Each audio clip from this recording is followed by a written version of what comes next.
The infamous closing costs. What are they and who pays for them? Let's talk about it.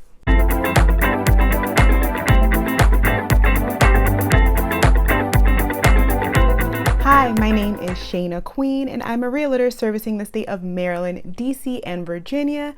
I would be so honored if you would subscribe to this channel for all of your real estate and real estate investing questions, along with information on local dining and local businesses. If you do enjoy the content of this video, please let me know by hitting the like button. And if there's any other questions that you have or any topics that you would like for me to cover, please let me know in the comment section. So, what are closing costs? Closing costs are fees paid at closing of a real estate transaction. But what does that mean for the buyer of the home or the seller of the home? So I'm gonna break down in this video what each person pays, because both sellers and buyers have closing costs. Now, both the seller and the buyer will receive a closing disclosure, and that will have the debits and the credits of what each party is expected to receive and what they're expected to pay. That is normally given a few days before the scheduled closing date, so that each party can review and know exactly what's going to happen on the day of closing. So let's talk about what the buyer needs to pay and what they can expect to set aside for closing costs. So the buyer will need to pay lender fees, and this is so that the bank actually funds the loan. So you can expect to pay discount fees, application fee, a loan origination fee, and of course an appraisal fee. And that sometimes they might do that and you pay before closing. Sometimes they'll roll it all into the cost of closing. I've seen it done both ways. And there's also escrow charges, and that can include the homeowner's insurance. Now, there's also the earnest money that is held in escrow at the beginning of the home purchase. It is actually normally credited back at this time to go towards the down payment. The next thing there are that you can expect to set aside money for are going to be the title fees. And this will include things such as the title search and the title fees from the actual title company. And this is for them doing the transaction and the actual process of closing.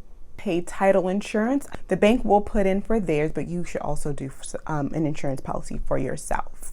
Then there's the recording fee, prorated HOAs, and the prorated HOA dues are going to be what the seller has already paid, but because it's being transferred to you, you would be living there, so you would be paying what the seller's paid, and that's normally a credit back to the home seller. This also goes for the prorated taxes. Taxes sometimes are paid in the beginning, so it would be a credit back to the seller, and that would be paid then by the buyer, so that would show up on your closing costs as well. Another thing to consider that is not necessarily a part of closing costs, but it is a part of purchasing a home, and I highly recommend always, is the cost of the inspection.